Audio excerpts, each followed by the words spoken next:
Tử vi tuổi Bính Thìn, nữ mạng. Sinh năm 1976. Cung Khảm, mạng sa trung thổ, đất pha cát, xương con rồng. Tướng tinh con chuột bà chú Ngọc độ mạng, Bính Thìn cung Khảm sanh ra, mạng thổ cát trắng thật là chẳng sai. Mùa hạ sanh đặng thời mây, giàu nghèo cũng sướng guốc dày nhẫn nhang. Mùa xuân sanh cái khổ nàng, rất là cực nhọc chẳng màng tấm thân. Anh em cũng chẳng được gần, tình đầu trắc trở bởi sầu lương duyên. Về sau nhờ phước lộc trời, cửa nhà yên ổn gia môn phát tài. Trung vận còn phải bôn ba, trở về cuối vận mới là hiền vinh. Nếu nàng tích đức tu thân, về sau con cháu muôn phần nhẹ lo. Cuộc sống, tê ủi bình thìn, cuộc đời nhiều rủi ro về tuổi thọ, số không gặp được nhiều may mắn. Tuy nhiên sự sống có cơ hội tạo lấy danh vọng, tiền tài vào tuổi nhỏ, vào trung vận thì sung sướng và có nhiều đặc biệt về cuộc đời, hậu vận hoàn toàn được hay đẹp và có nhiều may mắn.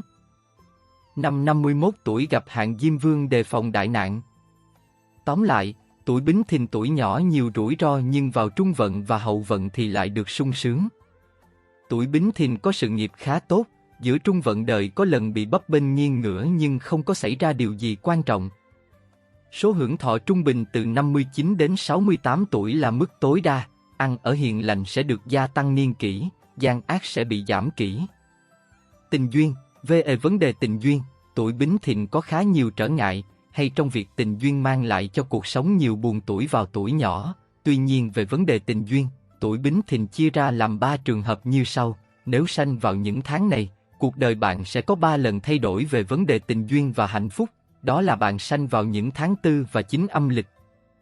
Nếu bạn sanh vào những tháng này thì cuộc đời bạn có 2 lần thay đổi về vấn đề tình duyên và hạnh phúc, đó là bạn sanh vào những tháng 1, 2, 5, 8 và 10 âm lịch. Và nếu bạn sanh vào những tháng này thì cuộc đời bạn đối với vấn đề hạnh phúc, hôn nhân được hoàn toàn êm đẹp, không có thay đổi về vấn đề tình duyên, đó là bạn sanh vào những tháng 3, 6, 7, 11 và 12 âm lịch. Trên đây là những diễn tiến về vấn đề tình duyên và hạnh phúc của bạn, theo tháng sanh của bạn. Tuy nhiên vấn đề duyên số cũng sẽ quyết định một phần lớn đối với vấn đề tình duyên của mỗi tuổi từng người. Gia đạo, công danh, về vấn đề gia đạo, có phần lo lắng về tuổi nhỏ, nhưng vào trung vận thì êm ái và có nhiều hay đẹp. Công danh nếu có chỉ ở mức độ bình thường mà thôi, nhưng tuổi Bính Thìn thuận về đường giao thương buôn bán hơn. Sự nghiệp được vững chắc vào năm 40 tuổi trở đi. Tiền bạc có nhiều kết quả tốt đẹp, về vấn đề tiền bạc có thể lên cao vào năm mà bạn ở số tuổi 30 sắp lên, vào tuổi 40 thì tiền bạc được dễ dàng và mau có kết quả tạo lấy tiền bạc. Tuổi Hạp cho làm ăn, về việc làm ăn hay phát triển công danh sự nghiệp hay mọi việc có liên quan đến cuộc sống, bạn cần nên tự chọn những tuổi này mà giao dịch về tiền bạc hay làm ăn thì có nhiều may mắn, đó là các tuổi thuận với Bính Thìn như Đinh Tỵ, Mậu Ngọ và Tân Dậu. Những tuổi này rất hợp với sự làm ăn của bạn. Lựa chọn vợ chồng, trong sự chọn lựa lương duyên, để xây dựng cuộc đời bạn nên cẩn thận chọn lựa người cùng hợp với tuổi mình mới phát triển trọn vẹn về nghề nghiệp, mới tạo được một cuộc sống đầy đủ và sung sướng được, đó là các tuổi Đinh Tỵ, Mậu Ngọ, Tân Dậu, Quý Hợi, Giáp Tý và Ất Mão. Bạn kết duyên với tuổi Đinh Tỵ và Mậu Ngọ, 2 tuổi này có thể phát triển được cuộc sống tốt đẹp, làm ăn mau phát đạt và giàu có. Với tuổi Tân Dậu, Quý Hợi, bạn có cơ hội tạo nên một sự sống tốt đẹp cho cuộc đời, được sống giàu sang phú quý. Với tuổi Giáp Tý và Ất Mão, 2 tuổi này làm cho cuộc đời bạn nhiều sung túc và đầy đủ. Những tuổi trên đây đều hợp với tuổi bạn về tình duyên cũng như về đường tài lộc, nên sự kết hôn sẽ tạo được một cuộc sống hoàn toàn tốt đẹp cho cuộc đời. Nếu bạn kết hôn với những tuổi này thì đời bạn chỉ có thể hưởng được một cuộc sống trung bình mà thôi, vì những tuổi sau đây chỉ hợp với tuổi bạn về đường tình duyên mà không hợp về đường tài lộc, đó là các tuổi Canh Thân, Giáp Dần, Bính Dần, Nhâm Thân. Những tuổi này nếu bạn kết hôn chỉ có được một cuộc sống trung bình mà thôi, không tạo được sự giàu sang phú quý. Nếu bạn kết duyên với những tuổi này thì cuộc sống của bạn có thể có phần suy kém, không phát triển được về vấn đề tài lộc lẫn cả tình cảm, vì những tuổi này không hợp về đường tình duyên cũng như không hợp về đường tài lộc, bạn có thể phải sống trong một cuộc sống khắc khổ, bần hàn, làm ăn có nhiều khó khăn trong cuộc sống. Đó là nếu bạn kết hôn với những tuổi Bính Thìn đồng tuổi, Nhâm Tuất, Canh Tuất.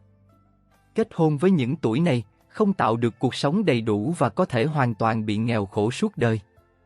Những năm này rất xung kỵ tuổi, nếu bạn tính việc hôn nhân sẽ không thành hay nếu thành thì sẽ phải gặp cảnh xa vắng triền miên, đó là những năm mà bạn ở vào số tuổi 17, 20, 26, 29, 32, 38 và 41 tuổi. Những năm này rất kỵ việc kết hôn, vậy nên tránh là tốt hơn hết. Nếu bạn sanh vào những tháng này cuộc đời có số đa phu, hay có nhiều chồng, đó là nếu bạn sanh vào những tháng 1, 6, 8 và 12 âm lịch. Những tuổi đại kỵ, tê trong việc kết hôn cũng như trong việc làm ăn, bạn không nên hợp tác, hay kết hôn hay bất cứ việc gì trong cuộc sống, vì gặp những tuổi này, bạn sẽ có thể gặp cảnh biệt ly hay tuyệt mạng giữa cuộc đời và thêm nhiều đau xót, đó là các tuổi Kỷ Mùi, Ất Sửu, Tân Mùi và Quý Sửu. Những tuổi trên rất xung khắc và đại kỵ với tuổi bạn, vậy nên tránh những tuổi trên thì tốt hơn. Gặp tuổi kỵ trong việc làm ăn, không nên giao dịch về tiền bạc. Trong vấn đề hôn nhân, không nên ra mắt họ hàng. Trong vấn đề gia đình con cái nên cúng sao giải hạn từng năm cho cả hai tuổi thì sẽ được giải hạn. Những năm khó khăn nhất, Tê Ủi Bính Thìn có những năm khó khăn nhất, không tạo được tiền bạc cũng như gặp nhiều xui xẻo, đó là những năm mà bạn ở vào số tuổi 24, 28, 36 và 42 tuổi. Những năm vào ở tuổi trên rất xui xẻo cho cuộc đời bạn, ngày, giờ xuất hành hợp nhất, Tê Ủi Bính Thìn có những ngày, giờ và tháng xuất hành hợp nhất đó là ngày lẻ, giờ lẻ và tháng lẻ. Xuất hành theo ngày, giờ và tháng kể trên, sẽ có đại lợi, luôn luôn thâu lấy kết quả theo ý định của mình chớ không phải gặp sự thất bại. Ngày, giờ và tháng xuất hành trên áp dụng cho suốt cuộc đời. Diễn tiến từng năm, TÜ 17 đến 20 tuổi, đây là thời gian mà bạn nên hết sức cẩn thận về vấn đề tình cảm. Coi chừng có sự lợi dụng. Nhất là những người hay có những lời hứa hẹn quá đáng. Năm 20 tuổi, Kỵ đi xa. Những mối tình xảy ra trong khoảng thời gian này có thể rất đẹp nhưng rồi kết quả sẽ hoàn toàn không đi đến đâu cả. TÜ 21 đến 25 tuổi, năm 21 tuổi, sẽ gặp được người yêu lý tưởng. Năm 22 tuổi là năm đẹp nhất của đời bạn. Có thể bạn sẽ lập gia đình trong năm này. Từ 23 đến 25 tuổi là những năm mà bạn hoàn toàn được sống trong hạnh phúc trọn vẹn. Nhưng cuối năm 25 tuổi coi chừng có thể vì tự ái của bạn mà sẽ sanh ra đổ vỡ hay một cuộc chia ly bất ngờ. TÜ 26 đến 30 tuổi, đây là khoảng thời gian đẹp nhất trong đời bạn, bạn nên lợi dụng khoảng thời gian này mà tạo lập sự nghiệp cho thật vững chắc, vì những năm này bạn làm gì cũng thành công. Tài lộc vượng phát đến mức tối đa. TÜ 31 đến 35 tuổi, năm 31 tuổi, coi chừng bị đau bệnh, hoặc hao tài bất ngờ. 32 và 33 tuổi, 2 năm nhiều buồn phiền về gia đạo. 34 và 35 tuổi, hãy đề phòng những tình cảm vụn vặt trong thời gian này. Có thể vì quá vô tình mà gây ra sự đổ vỡ thảm khốc. TÜ 36 đến 40 tuổi, đây là những năm sôi nổi nhất của đời bạn. Nếu những năm trước không xảy ra một sự gì rắc rối về vấn đề tình cảm thì những năm này thế nào cũng sẽ có. Vậy bạn cần phải suy xét kỹ lưỡng, nếu không có thể vì một phút nông nổi bồng bột hoặc không dám quyết định dứt khoát mà đời bạn sẽ bị tan nát. Tài lộc trong những năm này ở mức trung bình. TÜ 41 đến 50 tuổi, sau những cơn sóng gió của cuộc đời đã qua rồi, đây là khoảng thời gian yên tĩnh của đời bạn, không có gì quan trọng xảy ra trong những năm này. Tài lộc khá. TÜ 51 đến 55 tuổi, năm 51 tuổi, có nhiều hay đẹp, và trong năm này làm ăn khá tốt đẹp, thâu thập nhiều kết quả khả quan. Năm 52 tuổi hơi xấu, việc làm ăn có nhiều thua lỗ, nhất là những tháng 6 và 7. Riêng tháng 11 và Chạp có lợi đôi chút. 53 tuổi, tình cảm vượng phát, tiền bạc dễ dàng, năm này xung khắc mùa đông, cẩn thận sanh mạng. 54 tuổi, năm này khá vững chắc về đường tài lộc, tốt về gia đạo, tiền bạc có nhiều kết quả hay đẹp trong toàn năm.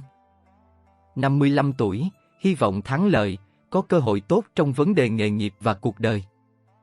Năm này không có tài lộc nhưng phát về đường tình cảm. Con cháu làm nên danh phận. TÜ 56 đến 60 tuổi, 56 tuổi hay đẹp, cuộc sống có phần vững chắc, tuổi 56 vượt qua giai đoạn bệnh tật, bổn mạng năm này rất vững. 57 tuổi có hơi xấu, kỵ mùa xuân, nhưng bổn mạng không suy kém lắm. 58 tuổi, năm này được khá tốt, việc con cái gia đình có phát triển về công danh. 59 tuổi, năm này xấu vào nửa năm đầu, nửa năm sau trung bình. 60 tuổi, kỵ mùa hạ, chỉ nên cẩn thận về bổn mạng, toàn năm được khá.